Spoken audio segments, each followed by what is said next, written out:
다음은 전현희 위원님 질의해 주십시오. 네, 먼저 조배수 의원님 발언에 대해서 매우 유감이다. 전형적인 내로남불 적반하장이다. 이렇게 생각을 합니다. 사실상 국민의힘이 그동안 법사위 국감에서 윤 어게인 수호자 역할을 하면서 내란을 옹호하고 동조하는 그런 행태를 지속적으로 보였습니다. 그리고 자신들이 특검 수사로 내란 동조 의혹을 받고 있는 상황에서 그를 모면하기 위해서 사실상 우리 법사위원장의 의사진행을 방해하고 고함을 지르고 지속적으로 국감을 방해한 것은 국민의 힘이었다 이렇게 생각을 합니다. 거기에 대해서 반성과 자성을 해야 될 것이지 오히려 법사위원장이나 민주당 탓을 하는 것은 매우 유감이다라는 점을 지적을 합니다. 최근에 강주지법, 강주 항소심에서 판사들이 사건을 맡은 재판장과 잘 알고 같이 어울리는 사이다. 보석 허가를 받게 해주겠다. 라면서 재판장과 친분을 내세워서 청탁받은 혐의로 2억 2천만 원 수령한 그런 일이 있습니다. 행정처장님. 그래서 2심에서 그 판사 출신 변호사들이 징역 1년 2월 그리고 그 사건을 연결한 브로커는 징역 1년 6월 판결을 선고받았습니다. 이 사건이 오늘 대법원에 최종 판결이 있습니다. 이 내용 아시나요?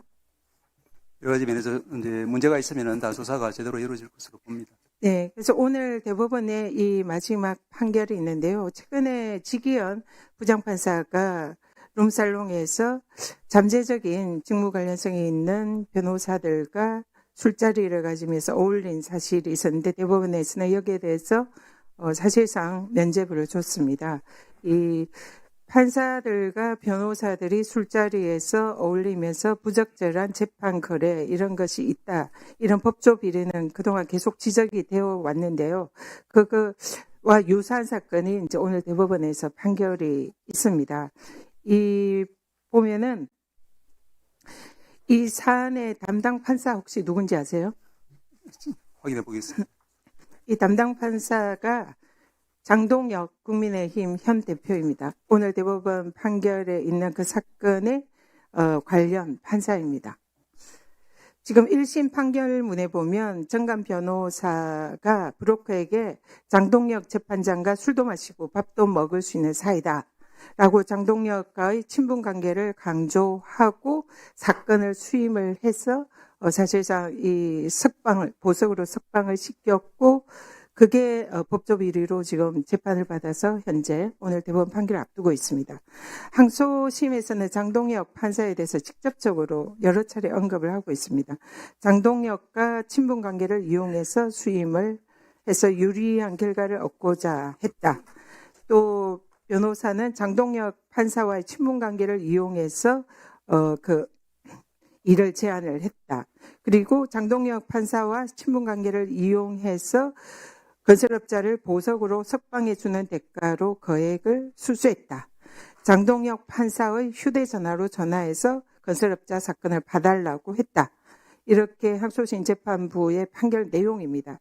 실명으로 여러 차례 항소심 재판부가 1심보다 더 높은 형량을 선고를 하면서 여러 차례 언급을 했습니다.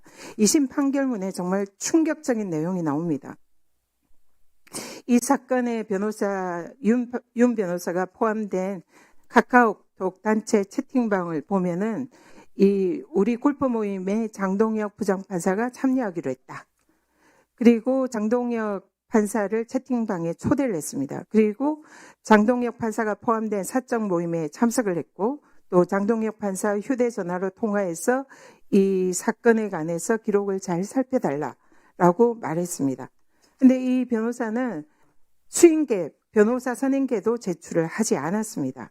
그리고는 친분 관계가 있는 장동혁 판사에게 전화해서 이 사건을 잘 봐달라라는 취지로 얘기를 했고 그 내용이 결국은 성공을 해서 이 건설업자를 보석을 받아냅니다. 그리고는 그 대가로 1억 5천만 원을 받습니다. 보석을. 이게 지금 이제 오늘 대법원 판결에서 나오는 사건입니다. 근데 장동혁 판사가 이 사건을 어떻게 처리를 했냐. 퇴임 하루를 앞둔 전날에 보석 허가를 해줍니다. 그리고는 이 보석 허가를 하는데 통상 이 판사들이 퇴임하려면 그 직전에 후임 판사에게 사건을 넘기고 판단을 멈추는 게 통상의 아닙니까? 말씀드릴까요? 근데 이 사건은 하루 전에 이 부적절한 모임을 가지고 친분 관계를 가지고 있는 정관 판사 출신 변호사가 수임계도 없이 선임한 사건 전화로 이렇게 청탁한 사건을 보석 허가를 하루 전에 하고 바로 퇴임을 합니다. 그리고 정치에 입문을 해요. 이 사안에 대해서 어떻게 생각하십니까? 전형적인 이거는 사법, 법조 비리다 이렇게 생각을 하는데 우리 차장님 견해는 어떠세요? 예, 위원님 잘 아시는 바와 같이 판사 처신이 사법 실력에 필되기 때문에 모든 법관들이 처신에 신중해야 한다. 그 부분에 대해서는 전적 공감합니다. 조금 전에 말씀하신 사건 처리 관련해서는 아마도 잘 아시겠지만 제 경험에 입혀보더라도 후임한테 이제 물려주지 않고 처리할 수 있는 사건 같은 경우는 처리를 하고 또 이제 처리하기 힘든 사건 같은 경우는 직전 하루 전에 이런 부적절한 관계가 있는 변호사의 사건을 그것도 보석을 목표로 해서 거액을 주고받은 이 사안을 청탁을 받은 판사가 보석 결정을 하고 퇴임을 하는 게 맞느냐는 거죠. 상식적으로.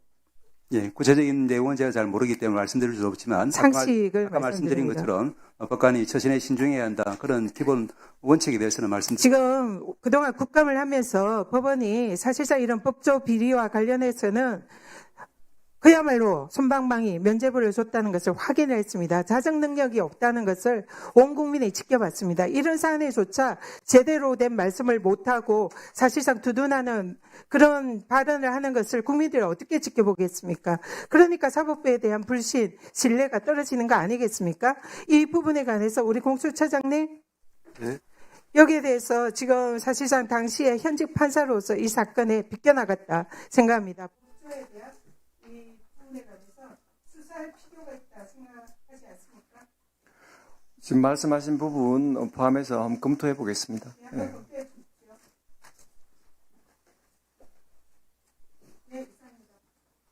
네, 수고하셨습니다. 법원행정처장님, 예. 처신이 신중해야 된다라는 것은 상당히 거리